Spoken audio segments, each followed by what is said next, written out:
All right, I hope you guys are ready because we're going to be going into modeling this week. And when we talk about modeling, this isn't the purpose of this particular set of labs is not really to teach you all of the technical skills for modeling. I mean, that would take courses and courses and courses.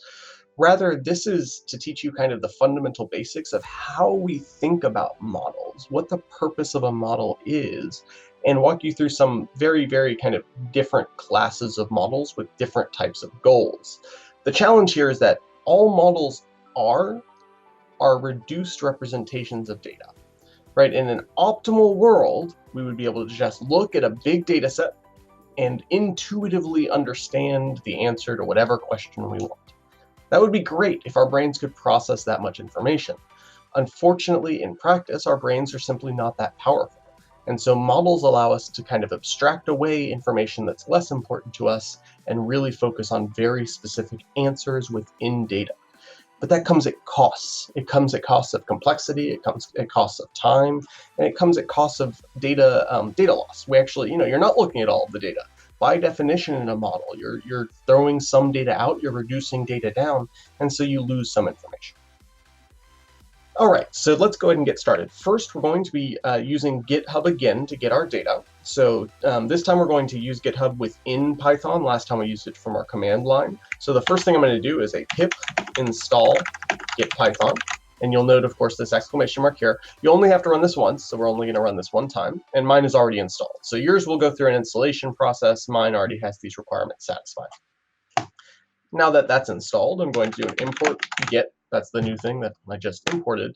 And I'm going to go ahead and download the data from GitHub. And again, that 538 data, this is the same data set we used, I think it was in Lab 1 or Lab 2, and we're going to clone that from within Python. And you only have to do this once. It'll actually only run successfully once anyway. So git.get /, so this will say to download what I'm about to get to the same directory that this script is in. So I'll go ahead and name this script lab 4 modeling. So I'm going to say download the data into the same folder that lab 4 modeling is in, and then .clone. And this is where I specify the actual repository that I want to download. So this is the URL for that.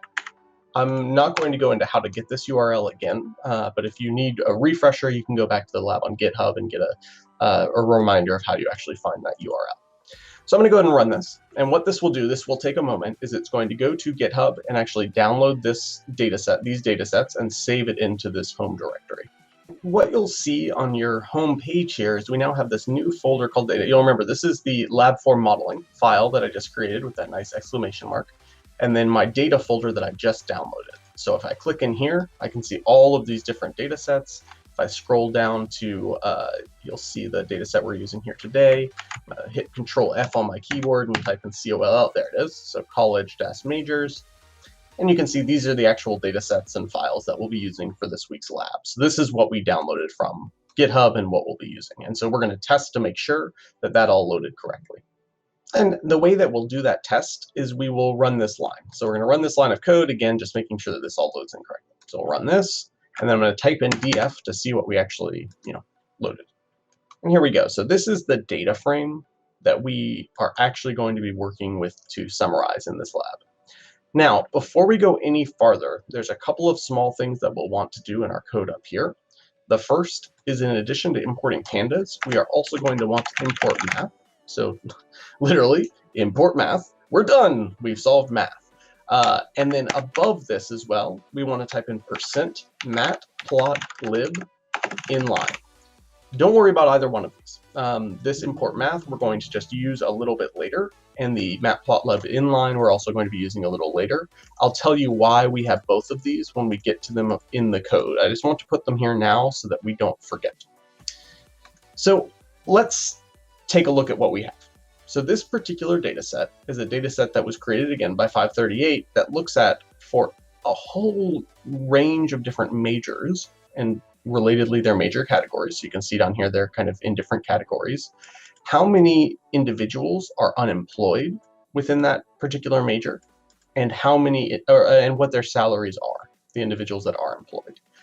This was a huge data collection effort that they worked on. I believe they integrated 2 or 3 different data sources to put this together. And so this is within the United States, looking at graduates. This particular data frame, as the name might suggest, is for everyone that was surveyed. So this is the totals for every single age. So if you graduated in 1965 with a general agricultural major, this is what your likely unemployment rate is. If you generated in 1943, same thing, right? Like, there's no distinguishing from recent grads versus older grads. That said, if you look back in the data folder, you'll actually see there's some young grad versions of this. So if you wanted to play around a little bit, you could. You could look at female grads only, for example. There's a lot of different ways that the data has been provided. But for this, we're only going to use the all ages. Now, let's take a look at this. So if we scroll all the way to the bottom just to take a look at what we have, you'll see at the bottom, okay, there's 173 rows of data. So, I mean, that's a lot of data, right? I mean, it's too much data for us to simply look at and immediately make a decision. I couldn't simply skim through this and make a reasonable decision about what my major should be if all I cared about was, for example, salary or unemployment rate. And so we want to build some sort of a simple model that allows us to reduce the data, to understand the data in different ways. A really good example of this, something that our mind would struggle to do, but a computer is very good at, is, let's say we wanted to look at these major categories. So agriculture and natural resources, there's general ag production and management, agricultural economic, so on and so forth. What if we just wanted to look at all of these major categories and figure out which one of these major categories had the highest median income? To do that, what would we need to do in our minds? We would need to look at this median column. So this is 50,000. We look at, okay, this one, this one, this one, this one, this one, this one, this one, this one, all of these. So all the way down to row 7. These are all part of this agricultural natural resources. So that's 52,000 plus 63,000 plus 50,000 plus 62,000 plus 46,000, so on and so forth, right? We'd have to add all of those together and take the average. And then we have to do it again for this, and again for this, and again for this. We could, of course, do that, but it would take us a very, very long time to do manually. And it's, certainly not something we can just glimpse at. So this is where simple models come in handy. So let's build a really, really simple model. So we're going to type in df. Remember, we saved this as a data frame, so it's df right here. df dot group by major category, and we'll do dot mean. So we'll take the averages. Go ahead and run this. And here we go. Just like that, the computer immediately does that calculation for me. So agricultural and natural resources, median salary on average across all of the different majors within that, 55,000. Just like that. I can also do dot sum if I so desire. And so here, agriculture and natural resources, number employed, 480,000. Keep in mind, this number only makes sense when I've done sum. So this is the total number of people across every single major that was within this category. Keep in mind, that's 480,000. I'm going to type in mean, and now it's 48,000. So think about what the difference here is. Here, it's taking the mean of the number of people that were employed within that major category, within every major. So this is the mean of population employed, which doesn't really give us any meaningful data, right? Conversely, the sum does give us some information, right? This is the 480,000 people that were working there. That's a meaningful data point. Same thing for the median here. This median income is now 550,000. Of course, no one in this major category, the median is certainly not $550,000. If so, I am in the wrong field. Rather, what's happened here is they've added all of the medians together, the algorithm has added all of the medians together for this major category, which is not really helpful information. So if we wanted to learn about that, here we would need to type in mean, and again, we could look at the median. This would be the median mean income, the mean of the medians, essentially. So that's a simple approach where we can kind of take human intuition and use computer models to help us approximate a data set. Now, keep in mind, doing this, if you just presented this table to someone, you've lost a lot of data, right? Someone could not pick their major based on this because you don't actually have any information anymore about the individual majors. You only have the major categories. You don't know, for example, if general agriculture or animal sciences is a better choice for you if you want to do agricultural and natural resources. You don't know what the unemployment rate is for either one of those. You don't know what the median salary is for any of these. All you know is these averages. But these overall averages are much easier for us to interpret. So they allow us to, again, model, reduce the total amount of data. Again, this seems very, very simple, but consider the philosophy of modeling behind it. The fact that we are willing to give up data to create approximations that are helpful for us to understand the world. So let's go a little bit farther. Let's keep going down this road. First, let's say that we want to try to understand what jobs kind of have the highest and lowest risk to reward ratios. So which job, if I were to choose any job, which jobs actually give me the opportunity to make the most money, but at the lowest possible risk of being unemployed. So here, let's employ a visualization. So we'll do a scatter plot just to keep it simple. So df.plot.scatter. And we'll use the unemployment rate on our x-axis. And let's use the 75th percentile of income. So this is the 75th percentile for every single major. We'll go ahead and run this.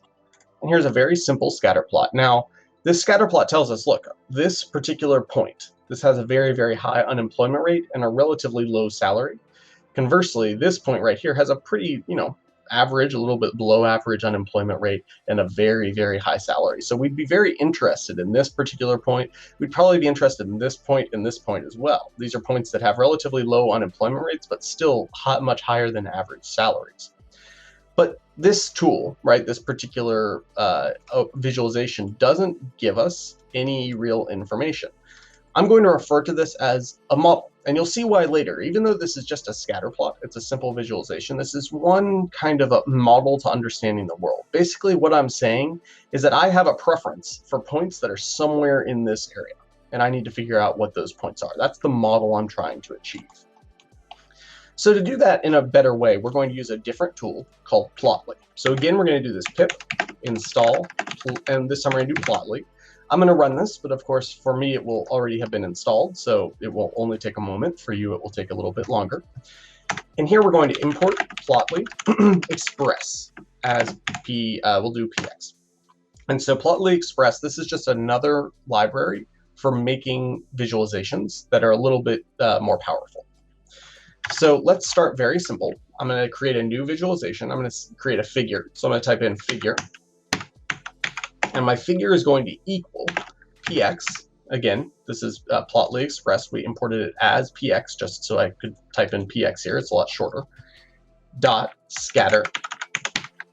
And then here we're still going to be using the same data frame. Remember, df is what we imported. So df.scatter df, comma, same as before, x equals unemployment rate.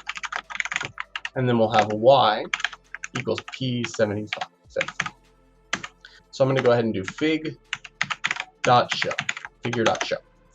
You'll also note, very briefly, I deleted that pip import simply because I don't need it again because this has already been installed. So I'm going to go ahead and run this time. And this will take a moment. And there we go. Now I have this figure where I can look and I can see much more information and I can zoom around just like you might expect. So I can zoom in on only this area. Whatever I want to do, I can actually kind of interact with my graph. And this is what Plotly lets us do. So let's say this is that point that was up there, and I want to learn what major this point is. Now, unfortunately, by default, it's not showing me information on what the name of the major is. So right now, it's just showing me the unemployment rate and the salary. So I need to add one more thing up here. So I'm going to do another comma, and we're going to do hover data equals, and then in brackets, major. So this particular command allows me to simply specify when I hover, show one more thing. So I'm going to run this again. And it's going to take a moment to re-render. And now the same point, if I hover over it, you can see the major name is petroleum engineering. So, this is something I'd probably be interested in. I'd obviously be interested in this as well, mathematics and computer science. And this one as well, geological and geophysical engineering. So these are kind of the outliers where you have low unemployment rates and higher than average salaries. A couple more as well, pharmacies, pharmacological, nuclear engineering, so on and so forth. So to date, we've really just kind of been looking at this in terms of all of the majors lumped together, but we can actually do a little bit better than that as well. So what I'm going to do is I'm going to take this and I'm going to copy the whole thing. I'm going to paste it down here into a new snippet. You don't have to do this, but this will make things easier. What I want to do now is I want to look at kind of the same type of chart, but I want to do it by major category. I want to see if there's trends within certain major categories, where some major categories have more unemployment and some have less, or some have better salaries and some have less. So to do that, all I'm going to do is in my scatter here, I'm going to add one more command, and that will simply be color. So color equals major category. And so you'll remember all the way up here, we have this, major category information. We're just going to make every single one of these have a different color. So we'll run this, and voila. So now, obviously there's too many categories here, so the colors are difficult to distinguish, but we can begin to pick up some general trends. For example, these green dots tend to be higher up on the salary angle. So that green dot, geology, earth science, electrical engineering, all of these engineering types of degrees, material science, engineering, tend to pay better, right? They're higher up on this kind of salary scale. Conversely, these kind of teal dots down at the bottom tend to be at the lower end. So these are early childhood education, teacher education, mathematics teacher education, school student counseling, library science, right? All of these types of majors tend to pay much less. And so you can see those kind of broad trends. You can also see the same thing in terms of unemployment rates. So for some, the same thing. Let's take these teachers. The teachers tend to be employed. Now, there's very few degrees there are only 2 degrees that are these teal colors that you aren't employed: student counseling and library science. All the rest have relatively low unemployment rates. Conversely, if you look at these orange dots, those orange dots tend to be farther to the right. And so those orange dots tend to be representative of disciplines that have higher unemployment rates. So that would be studio arts, drama and theater arts, right? That's probably not too surprising, miscellaneous fine arts. Those types of degrees tend to have, higher unemployment rates. So that's the fundamental basics of what we're trying to accomplish. We're trying to accomplish some sort of a mechanism that allows us to, look at this data in a different way, model this data, and then actually learn something from the data. Now, we're actually going to take this in the next video a step farther. What we're going to do is we're going to use this to build a more formalized recommendation engine, where an individual tells us what their preferences of major category are, their preferences of unemployment rate, and their preferences of salary, and it tells that individual the best matches.